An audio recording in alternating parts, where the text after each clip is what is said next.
Wow, this is more like it. This is what we're talking about. The Rangers come through in a big way today, just like they did Friday, and we are here to talk about it. It's the Rangers post-game DLLS podcast coming next.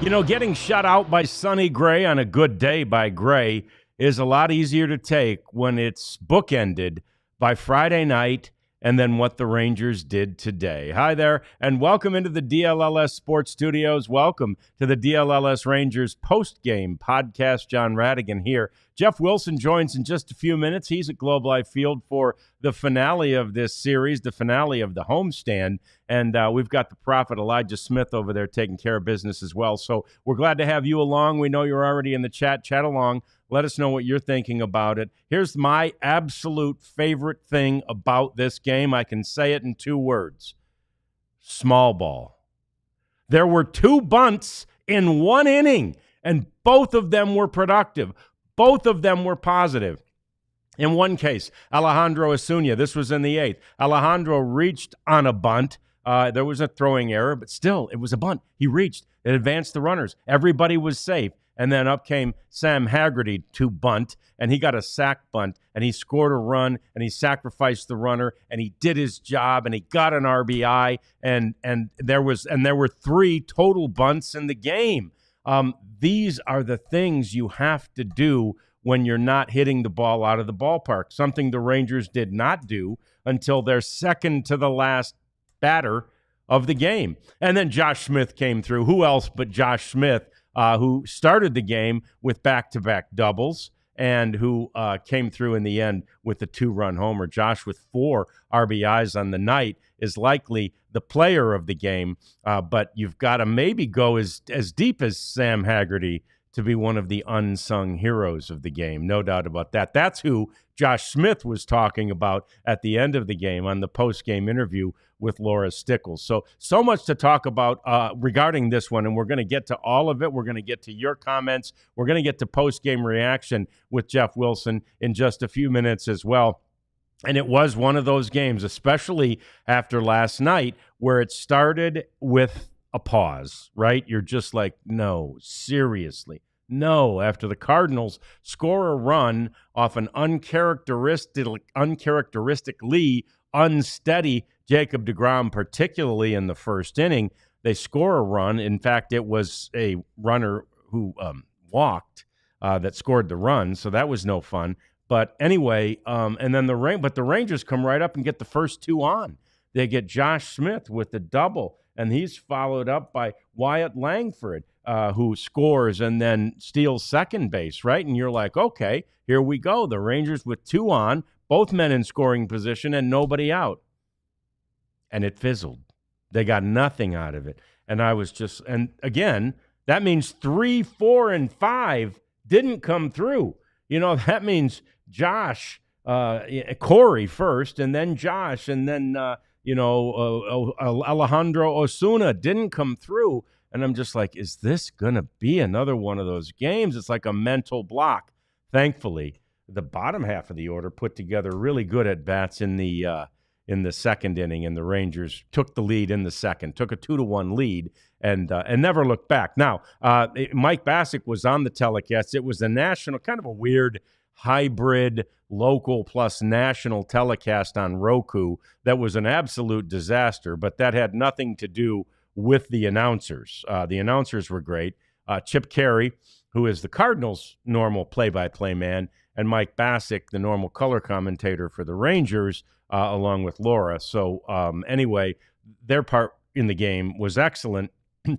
A lot of the technical stuff was horrible. We'll get to that. We'll be appreciative of your comments about whether or not you had any issues. The Prophet and I were sitting here going, what the heck's going on? We've just watched 32 commercials in a row. What are we doing here? Had to go to the app to find what was going on in the game. So anyway, more on that coming later. But that second inning was so huge. And on the on-field interview that Bruce Bochy did, he referenced that. The only thing he said, Laura asked him, "Oh, pretty nice that they broke through in the second inning," and he said, "Especially after that first, right? That first is the kind of thing that can really demoralize a team, and especially this team, that was shut out for the 8th time this season yesterday, and then thank goodness they didn't." Jacob deGrom mentioned it in the first inning. He walked the first batter he faced. He always gets frustrated whenever he walks anybody.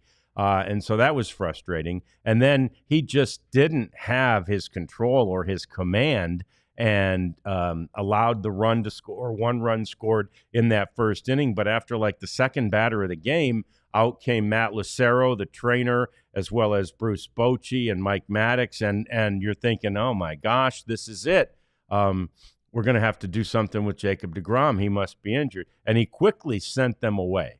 He said, I'm fine. I'm going to, keep going, and keep going. He did. You got to think he didn't look exactly like Jacob deGrom normally does. It wasn't his normal performance. B, maybe a C level performance by him.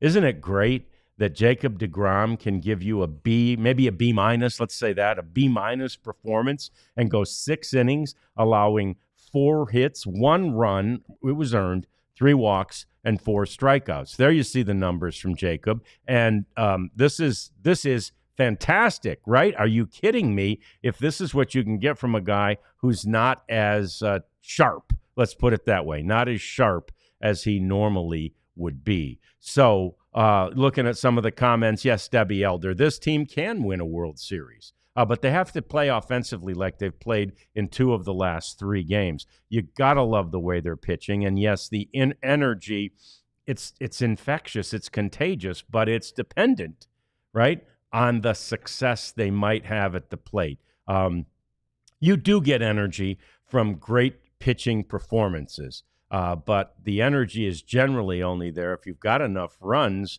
to support said great pitching performance, right? There isn't, like, if there's not enough offense, the energy is zapped. It's just completely gone despite the great pitching performance. So very, very interesting series, because we were wondering, when is this offense going to come around? We've talked about it all the time.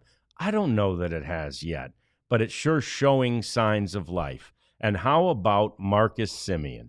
Marcus Semien in this series reached base 10 of 11 times. He was 7 for 8 with a home run, a double, and 3 walks. He was on base every time he came to the plate today.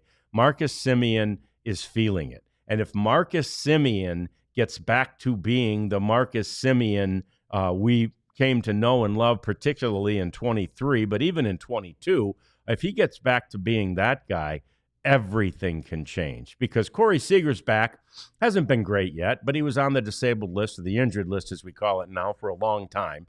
So that's fine. If Corey's great, he's great. He will be, right? He will be. If Marcus Semien can continue to do this, and in some form or fashion you have those two near the top of the order, now I'd be very surprised if you don't start to see Marcus Semien climb his way back towards the top. Whether or not he becomes the leadoff hitter again remains to be seen, and I'm not sure they'll do that. I'm not sure Marcus Semien is your prototypical leadoff hitter anyway. And I think Josh Smith has done a great job there. And we believe Evan Carter has a strong future at that position. So there are a lot of things that can be done at that leadoff position and allow Marcus to do these things that he's done somewhere else in the batting order.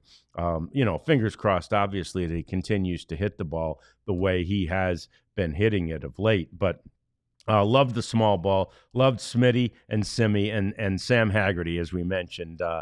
Josh Smith walking off the field, just highlighting a couple of the things that Sam Haggerty did from that ninth spot in the batting order that prolonged at bats, that got guys, moved guys over, that scored runs. Right, he made an out, but he drove in a run.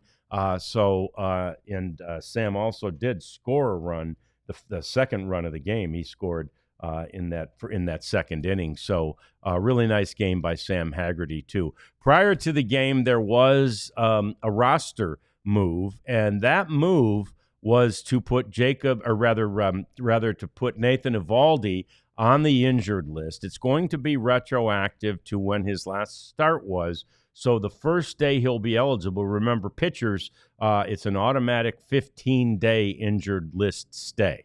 So basically, he'll be eligible to come back from the injured list on June 13th when you backdate it from when he went on the injured list. So that's a little troubling. In order to make room for him, in order to make room for the roster move that corresponded, which was recalling Cody Hoyer.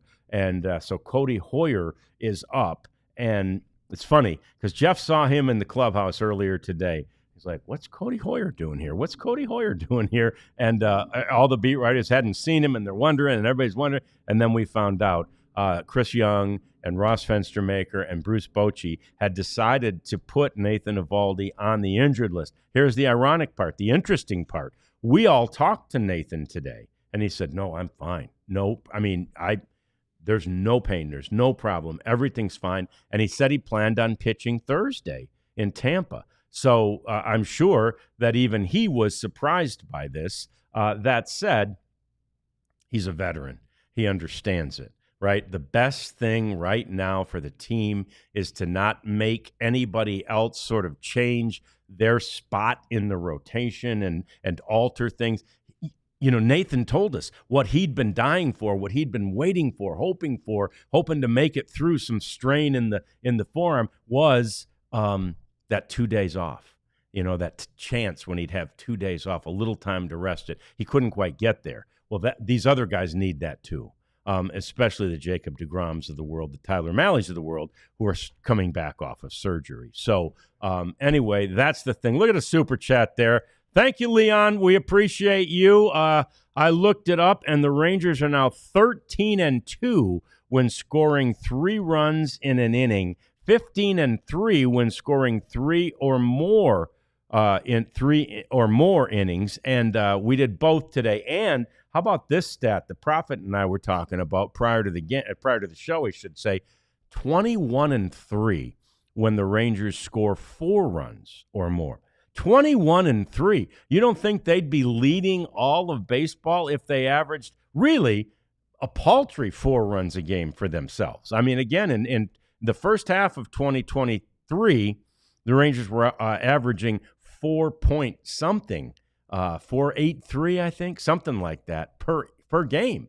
So this is if this offense continues to hit like this is a team that can be as good as any team in baseball. It's shocking when you look at the standings and see at the beginning of the day today, this team was 3.5 games out of first place. Nobody has emerged in this division. That's not to say Seattle's not having a great start to the season, paced by Cal Raleigh, who's arguably he might be the player of the month in June in the American League. Great month for Cal Raleigh. He's established himself as not only a leader, but a great catcher and a great, hitter for that team. So anyway, in spite of his heroics, the Mariners haven't run away with anything. The Astros had been hot. They get the bad news. I think it was yesterday or maybe even as early as late as today. But Jordan's not ready to come back yet. That he's only about 60% healed from that fracture in his hand. So Alvarez is still out for a while. So there's some things that are happening in this division that allow the Rangers to have full belief that they can not only get right back into the division race, but maybe get right back to where they and we thought they would be, which is near the top of the standings in all of baseball. Again, 3 or 4. To I Love Misty, who's Leon. To Leon's point, or to the point that we saw on Twitter today, it might have been Jared, 3 or 4 runs a game. That's all they need. And they're going to have these 15-3s and these 21-4s, 21-3s. So anyway, more coming up. We've got to get to Jeff. He will join us. We'll get some post-game reaction. I want to hear what the thoughts are, and if you had a chance to revisit Nathan Eovaldi after what we had heard prior to the game. Also hoping he had a chance to chat with Marcus Semien, who's got to be feeling very good, but won't express it. And let's hear what Jacob deGrom was saying. I'm sure he was hard on himself, as he usually is. So much more to talk about as we continue to wrap this one up. Rangers win a series and win the game today, 8-1 over the St. Louis Cardinals. The DLLS Rangers post-game podcast continues in a moment. But first, here they are. Here they are, baby. You know, you can always tell a good pair of sunglasses by the box. Look at the little magnet box. You pull them out, and they're in a little case. You know, the case doubles as a thing where you can wipe off the lenses, right? You got the Shady Rays, and you got the lens, and you got the little case. You put them in the case, but it's also a little microfiber, and then you put these babies on. Are you kidding me? I mean, I might arrest you. But I might not, you know, because, but the aviators, I mean, I just love the style. I'm seeing you, all of you, so well, see the camera perfectly. They're polarized. They're beautiful. Look at those things, Shady Rays. Get yourself a pair, because you can get 35% off these babies. I'm telling you, that'll get you these for, and again, for so much of a cheaper price than every other kind that gives you this type of accoutrement. You can get them for so much cheaper. Shady Rays, they're every bit as good. They're better. Okay?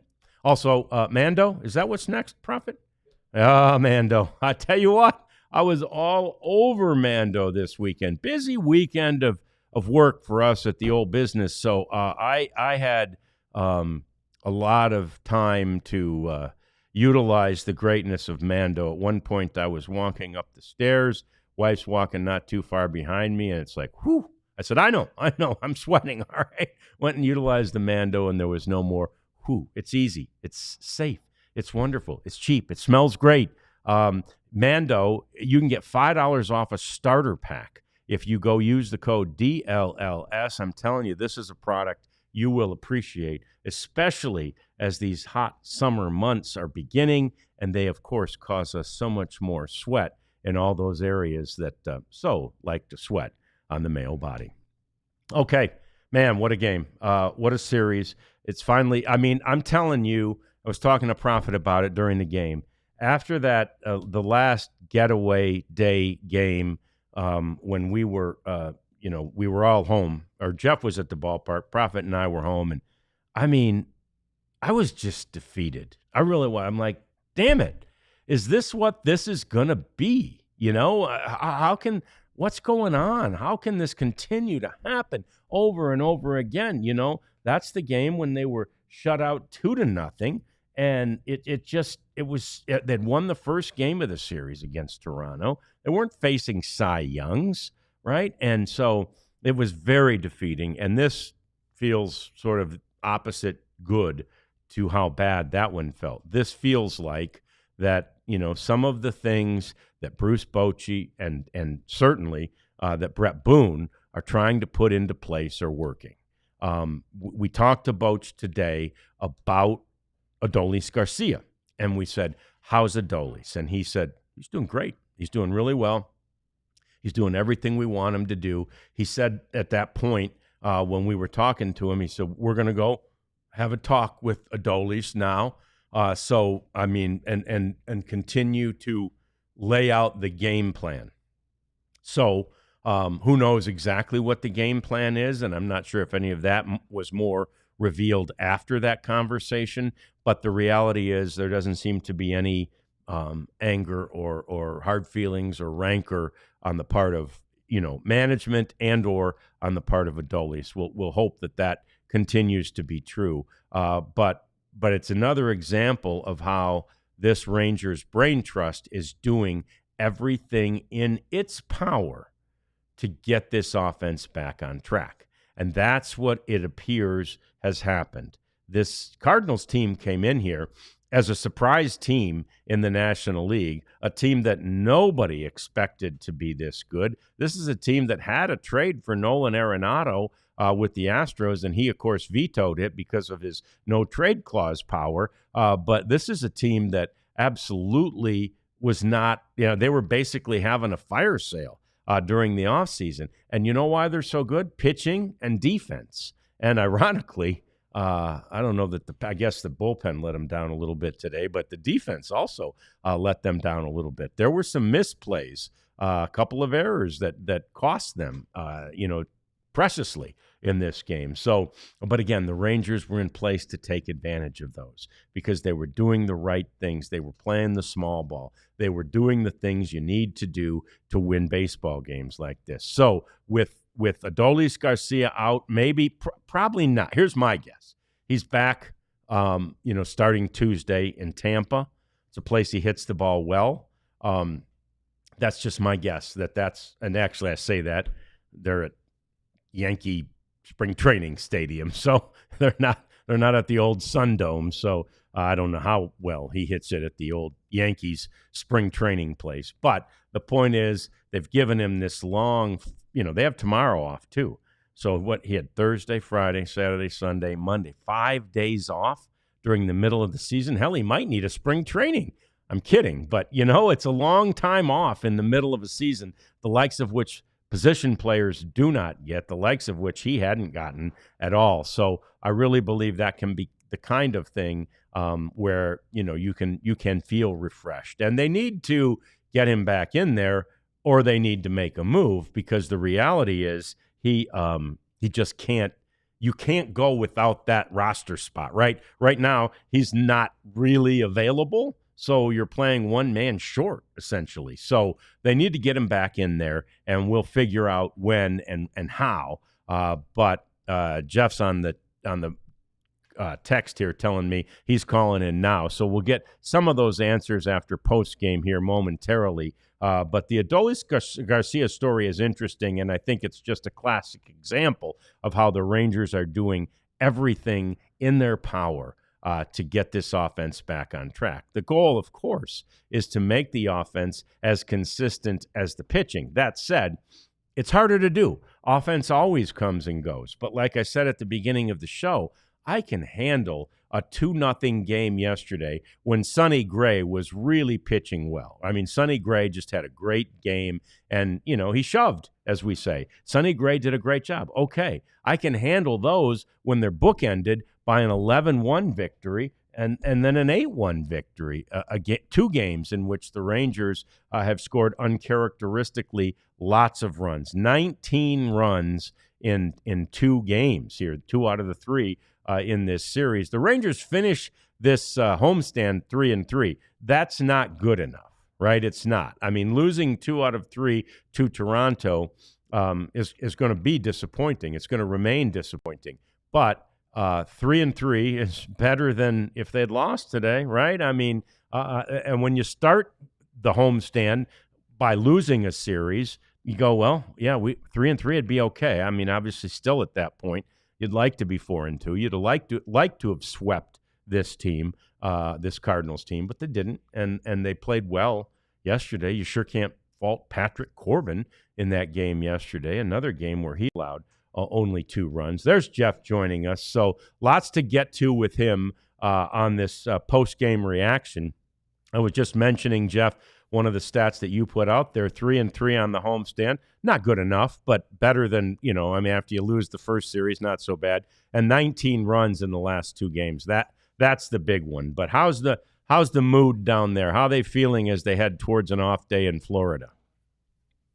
Sounds like everything was on the good side. Relief, though, it seems like, it's not like euphoria is setting in after these wins. It seems like it's relief. Yeah. That they're not, jumping for joy and it just, because the questions are, hey, how about that offense? And they're like, yeah, wow, we did it today. It's like, it's just a little bit different after these wins lately. But and some of it is because you're talking to a guy like Marcus Semien, who's been in a slump, and a guy like Josh Young, who Josh Young had been in a slump until today. He'd been 5 for his last 45, so a nice day for him to break through. But you're just kind of walking on eggshells a little bit, even after a win. Yeah, and I guess I get that just because, like us, it's hard for them to believe that this is necessarily a thing now. But all we can do is hope that they continue to do this. My initial take on it, Jeff, of this game was the thing I loved best. You can say in 2 words: small ball. Jeff, they had two bunts in 1 inning. They had 3 bunts for the game. They moved runners. They got to first on infield singles. They were doing all those things you have to do when you aren't hitting the ball out of the ballpark, which they didn't do until their second to the last batter of the game. I loved to see the way they were sort of manufacturing things in what, until the 8th really was a pretty tight game. Look, as much as I hate to say it, it's old school to do that stuff. It is.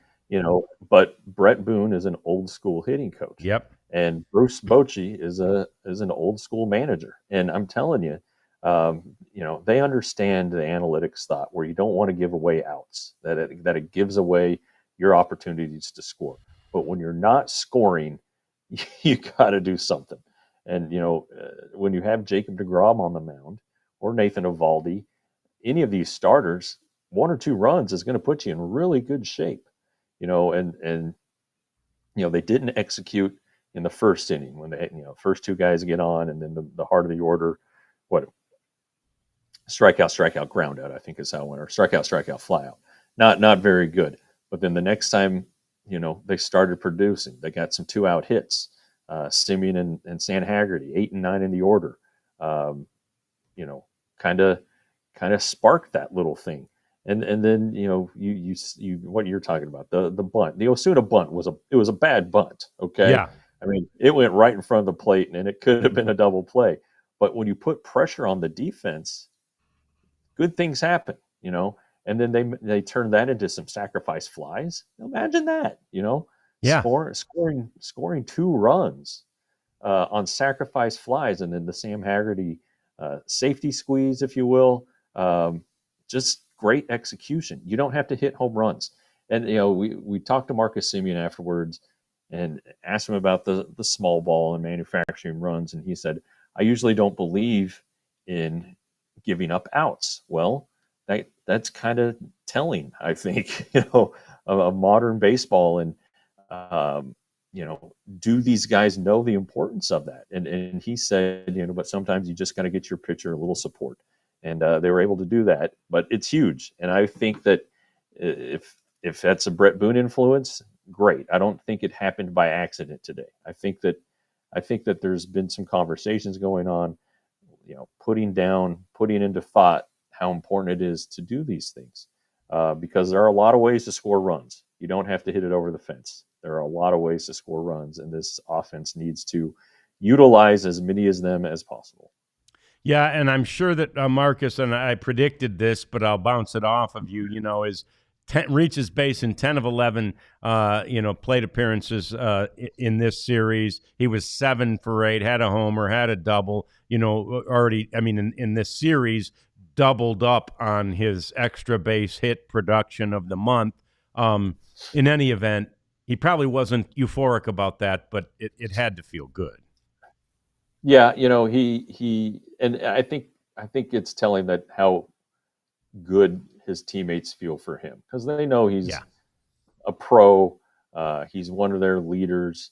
It's not a lack of effort, but he's been trying some things, and maybe he's finally struck on something, But to have a series like this, and you see what happens when he's on base. He can steal a bag. Yep. He's a threat. He goes from first to third, without even thinking twice about it. It's just, different ways to put pressure on guys. Stolen bases are huge. This team did that a lot today. Take advantage of it. But again, that's getting yourself in scoring position. That's manufacturing a run, if you will. And Marcus Semien can do that, and he doesn't he doesn't have to be the leadoff hitter. Doesn't need to bat fifth. He's batting eighth, and it seems like it's working so far. Maybe he moves up as the season goes along if he gets hot and stays hot. But right now, this weekend is has to be considered a success for him, considering where he was, hitting 173 entering the weekend. Yeah, and thank you, Janet. He's finally over 200, so that's fantastic. Good for him, and let's see if he continues to climb. We got more coming up on this DLLS Rangers post-game podcast. We'll get to the Jacob deGrom story. I also want to hear from Jeff if there is an update on the Nathan Eovaldi side of things. It changed a lot since we talked to Nathan earlier this morning. That's all coming up. It's the DLLS Rangers podcast. You ready for Bud Light, Jeff? Oh, I am. Tell us about it. Or do you want me to talk about it? You go ahead and talk about it. I'm sorry. I will. No problem, because Bud Light is by far my favorite beer. I have loved it really since I started loving Budweiser, and which they didn't make Bud Light when I started loving Budweiser. But it's a great beer, and it got unpopular there for a while. And I kept drinking it, and people would go, "Oh my God, you're drinking Bud Light?" And I'm like, "Yeah, it's America. I drink what I like, and I like Bud Light." So you should too. It's a great beer. It's so easy and refreshing, and they use all the best ingredients, that is, not ingrediences, but ingredients. It's a fantastic pour. It's so great. I would encourage you to get yourself some Bud Light. We keep it stocked up there. We had it there for the Stars stuff. We're going to see if we can't just transfer it over to the Rangers. See what we're going to do here. Bud Light, it's easy to drink. It's easy to enjoy. Enjoy it responsibly if you would. 21 and older. Anheuser-Busch, St. Louis, Missouri. Saturday Neon's our other buddy, Jeff. You can talk about them. Yeah, it's nice to see them back. We haven't had a Saturday Neon read for a while. They're really good supporters of the whole DLS sports and really All-City Network. If you don't know what it is, or if you've forgotten, it's neon signs, except they're not like the old gas neon signs. They're LED neon signs. They're only $75. They have agreements in place with around 50 of the biggest colleges in the country. That includes Texas Tech, Oklahoma State, Colorado. Still got to talk to them about TCU, but they last up to 100,000 hours. 100,000 hours. They're low voltage. They don't get hot. They're safe to touch. They're a perfect gift, perfect for your man cave or your office. If you use the code DLLS, you get 10% off your favorite sign. Yeah, it's funny. I was at a party last night, Jeff, and I saw a neon sign, and I thought, and it was personalized. It wasn't a college, but we know, Saturday Neon will make one for you too. They'll personalize one. And I saw one, and I thought, I wonder if that's a Saturday Neon. And then I thought, why haven't we been talking about Saturday Neon? So I was glad to see it in the rundown today as well. Okay, so Jacob deGrom first. It obviously was a scare in that first inning. Walks the first hitter. Frustrated as he can be with himself. Then all of a sudden there's a mound visit from Mike Maddox and Matt Lucero and Boch, and I thought, oh my gosh, here we go. And he shooed them away. So I'm sure he was never happy with his mechanics, but so what? He allows one run and keeps his team not only in the game but ahead, as it turned out in the game. What were his thoughts? What was he saying about all that in the post-game reaction? Yeah, he 5 of his first 6 pitches were balls, which is really unusual for Jacob deGrom. And so they went out there. They just thought something was wrong with him. It's like, God, this guy never does this. He must be hurt. He was just battling his mechanics, which is an ongoing thing. It seems to be a storyline behind every start, whether they're good or bad. And he said his last inning was his best inning. He ended up going 6. The visit was much to do about nothing. He stayed in the game, did fine through 81 pitches, I think, in 6 innings. He did walk 3, which is a big number for him. He only struck out 3, but that's 3 more than he struck out the last time. So it was interesting. He wore a different glove. Apparently, he wore Jack Leiter's glove, I guess. Yeah. And he said, well, when you don't strike anybody out for the first time in your career, you got to change something up. So anyway, he's in a good mood. He's healthy. He's when he's not good. If this is what's not good or not dominant, let's say, because we have such high expectations for him. You expect him to go out there and strike out 15 a game and walk none and give up 1 or 2 hits only. So it's when these starts, when he's not at his best, he's still fantastic. So it was a good day for him. I mean, he probably wasn't happy. I know he wasn't happy. But at the end of the day, the Rangers won the game. He left the mound healthy and is going to pitch another day. So, good start for him.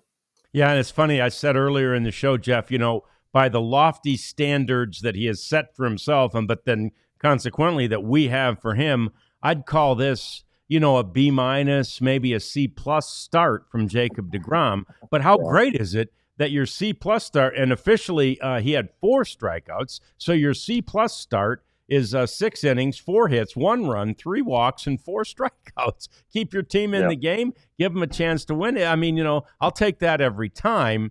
And maybe then we just begin to, as he gets older and the things change, the body changes, maybe we readjust what to expect from him. But if we can expect only this, we're pretty dang happy as a fan base. Yeah, and I think we've all underestimated the time he has been off, and I think he might have initially as well. It's been 2 years since he pitched. Entering this season, it was almost 2 years. It was 23 months since he had pitched in a major league game, and then you go back to 22 and 21. He missed time in those seasons too. So it's not like he's been making 30 starts a year. He's still trying to figure things out. I think he said today something that was interesting. I think it kind of dawned on him. He said that he's been worrying so much about his mechanics, thinking too much on the mound, and maybe being like, all right, I'm still coming back from this. He said today, at one point he just told himself to let it rip. Stop thinking about your mechanics, throw to the glove, and see what happens. And it went well. So if he can clear his mind, just having his head the things he worked on between starts, and just go out there and throw. It's pretty interesting. It was pretty revealing. As he said, he's just had a lot going through his mind when he's pitching. But he's Jacob deGrom, and I think he finally realized that today. Yeah, it's funny. I mean, I'm sure any of us that have ever played, a decent amount of golf have gone through it, where you're just out there thinking so many things about your swing, and it's like, just swing the damn thing. Stop thinking, worrying, this, that, the other. Swing the club and hit the ball. And sometimes you just have to sort of do that. Just let all those crazy thoughts disappear from your brain. Now, this Nathan Eovaldi situation is interesting to me because, again, I was with you when we talked to Nathan earlier. He's like, yeah, I'm pitching Thursday. I'm fine. This is totally precautionary. And then comes the news. And you were right, by the way, about Cody Hoyer being up here. You thought you had seen him in the clubhouse, and the other beat writers are going, I don't think so. But there he was. In any event, was there any sort of an update and or, how Nathan feels about this, given what he was thinking, 2 hours earlier? I did not see him after the game. Well, that's not true. I saw him walking out, and he was laughing and smiling. So, we were told he was removed, as a precaution, that he was going to be moved back as a precaution. Then Chris Young came out and said, we're just going to put him on the IL as a precaution. So a lot of precautions going into effect here, but it makes the most sense. And that's kind of the story I've just finished. I haven't posted it yet, but the essence of this is that the Rangers, as poorly as they've been offensively, and as dreadful as their season looks, especially compared to preseason expectations, they're 2 games out of 500, and they're still within striking distance of a playoff spot. So this is a long-term play. they want Jacob deGrom healthy the rest of the year, right?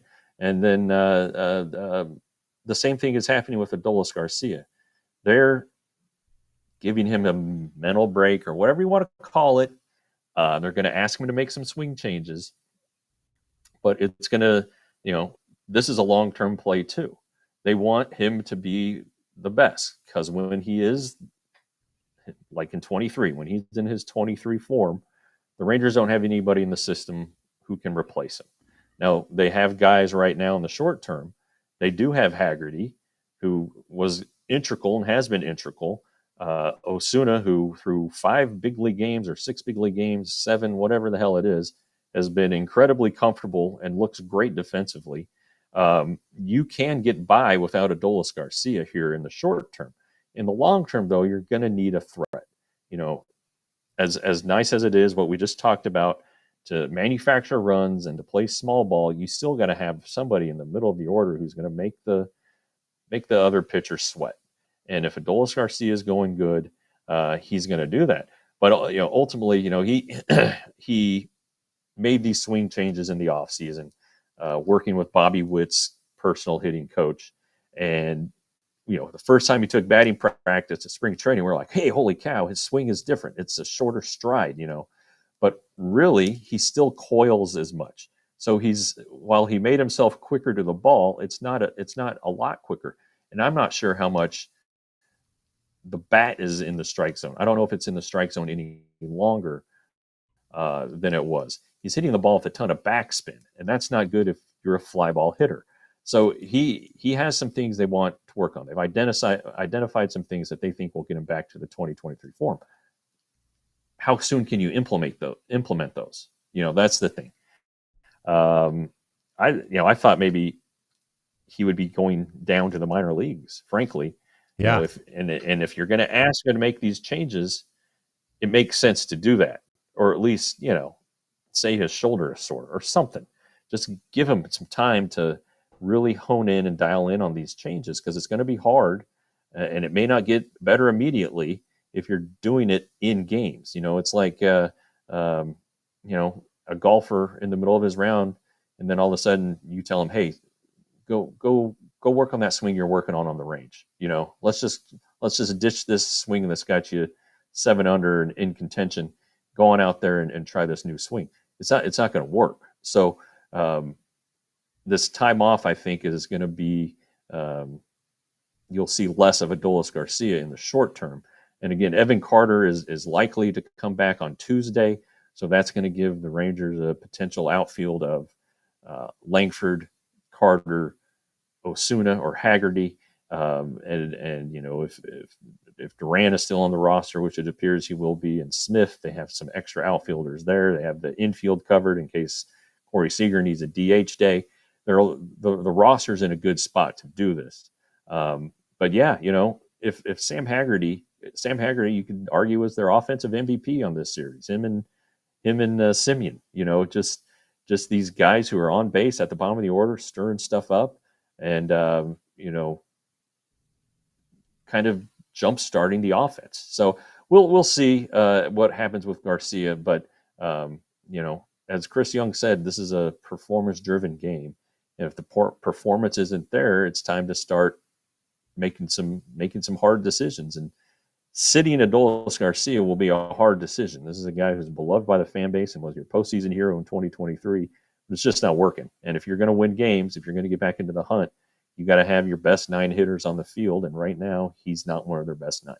Right. And yet they're being extremely patient. And the thing I brought up when I mentioned it prior to you coming on was the fact that this is an example of how the Rangers are doing everything they can, everything in their power to get this offense rejuvenated. That said, and why it made sense when we were talking in the dugout prior to the game and thinking that maybe the roster move, the announcement we were going to hear, had to do with Adolis being optioned to the minors for a time. There's only so long you can go one man down, essentially, right? I mean, you have a complete roster for a reason, and you can't keep doing this forever.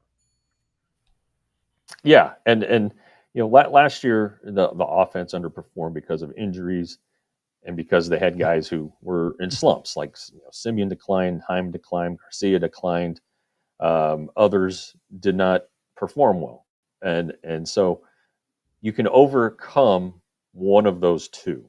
All right. So right now the Rangers, right now going forward as of Tuesday, the Rangers are going to be healthy. They're going to get Evan Carter off the injured list. They just got Corey Seager off the injured list, so they're going to be healthy. So if you have the opportunity to get rid of an element that is causing you to underperform, you should do it. And again, the Rangers played their 60th game today. They have 102 games to go. Yep. More than half the season, a lot more than half the season is left. They have an opportunity to get this right in time for the stretch run when they think they're going to be in the playoffs. They still believe that, and that's the impetus between all of these moves. You have the time now to get Adolis Garcia right. The first 2 months it didn't work, so you got to do it now. Yep. That's the answer, and they're working on it. They're doing everything they can, and really, no doubt, so is he. More coming up as we get to some of the thoughts you have in the chat. We'll discuss those things. We'll get you set for the longest road trip of the season. It's all coming up. It's the DLLS Rangers Postgame Podcast. And is that deal still on, Prophet? It's off. It's off. Oh, sorry about you. Right. Sorry if you missed it. All right, well, then let's start with the merch, Jeff. Jeff and I not wearing it today because we were at the ballpark. We don't wear T-shirts generally to the ballpark, but we wear them all the other times. We wear them the rest of the time, and they're all great. There's a new one coming. You're going to want it. Be ready for it. But in the meantime, get a couple of the other ones. It's looking more and more like it's that time of year. Rangers are going to get hot because it's summer. Rangers are going to be great because their pitchers are great, and now they're going to hit. And you're going to want to show your support by wearing some Rangers gear from DLLS. It's great quality material. It's not expensive. It's easy to get. They're quick to you. They wash nicely. They don't shrink. We encourage you to get merchandise. And it's not just shirts. It's more. And there's certainly, hoodies and stuff. If you're going on an Alaskan cruise or something, take them. But in the meantime, store.allcitynetwork.com. That's the place to go to get your merchandise from our company, which is known as All City. Yeah, and even if you miss the sale, $79.99 is a hell of a price for what you're going to get to be a diehard with us. Coverage of the 4 major professional sports teams. We're adding colleges. We're adding wings. It's exciting time really for this market, and then we're 9 months old now to be getting a outlet that covers the teams the way that we do, both with the written word, which is what the diehard membership gives you access to, anything behind the paywall about any of those 4 teams, not just Rangers, any of the 4 teams, you get access to that. We do these podcasts. Nobody else covers the 4 major teams like DLLS does. And if you're a diehard member, you get access to the stories, yes, but then you get like 20% off the events that we have. The Cowboys Cruise are going to go to Las Vegas this year. If you want to do that, boom, 20% off. So go to alldlls.com/join and sign up today. I may have to go on that trip, Jeff. Vegas. Good God. Be a fun trip, wouldn't it? Hang out with our guys. So anyway, let's get to some of this stuff that people are talking about. Jim Rockford saying you gotta trade Adolis for whatever you can get. Not the time and not now, especially because of what Jeff was just saying, right? To me, something like doing that is so throwing in the towel, right? From a management perspective. Management believes they can get him right. They know what he did in 23 and what he did in 2 All-Star seasons. It's not like that was just this one aberration of a year.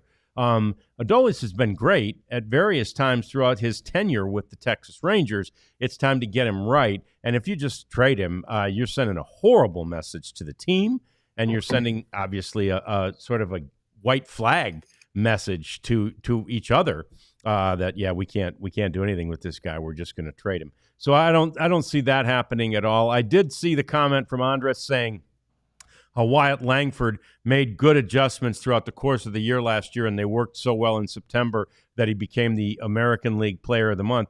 Now the pitchers appear to have made an adjustment back. That's probably true. And that's what happens in baseball. And Jeff, that's what happens throughout your entire career. Wyatt hasn't been bad, but he hasn't been as good as he was in September. No, and he was great in September. Still a second-year player. I know Andres said sophomore slump. Look, the whole team is slumping, so I don't know. But yeah, the average is down to about 230 now. Still has 11 homers, 11 steals. I heard yesterday that he is the only player in the American League with double figures in homers and steals. He's a threat. He did something right today. He hit that sacrifice fly. He's been playing terrific defense, especially, it was left field. He was so good. And now in center field, it's like he's been there his whole life, and he's been playing really, really well. I'm not about to give up on him or think he should be lower in the order. You saw the respect that he has. The Blue Jays intentionally walked him the other night. Yeah. And then Josh Young followed through with a single. So made him pay. Other teams know the damage he can do.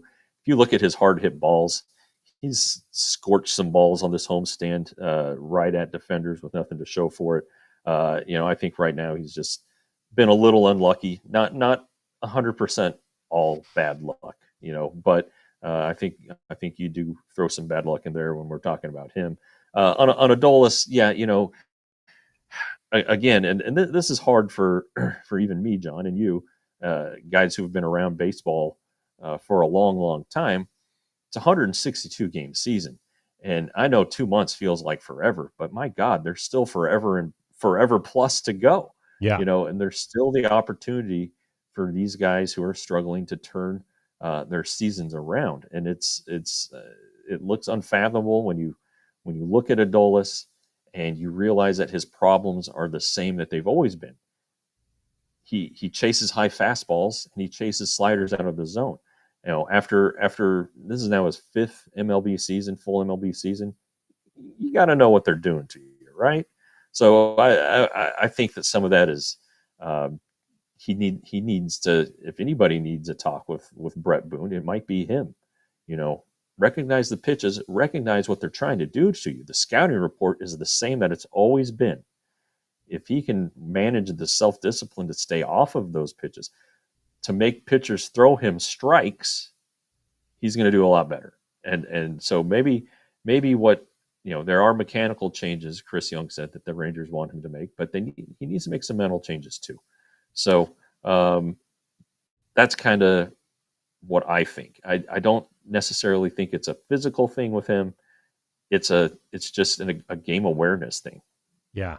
Robert W. asks a question that'll help us transition into this 9-game, 3-city road trip. And he says, do you know who will pitch Wednesday? And we would be remiss if we didn't mention the conversation what we had with the guy who we think will now, and that's Kumar Rocker, Jeff. Yeah, the way it was laid out to us, Tyler Mahle Tuesday, Kumar Rocker Wednesday, Jack Leiter Thursday, so they only have to manipulate one spot in the rotation. Mahle will go on normal rest.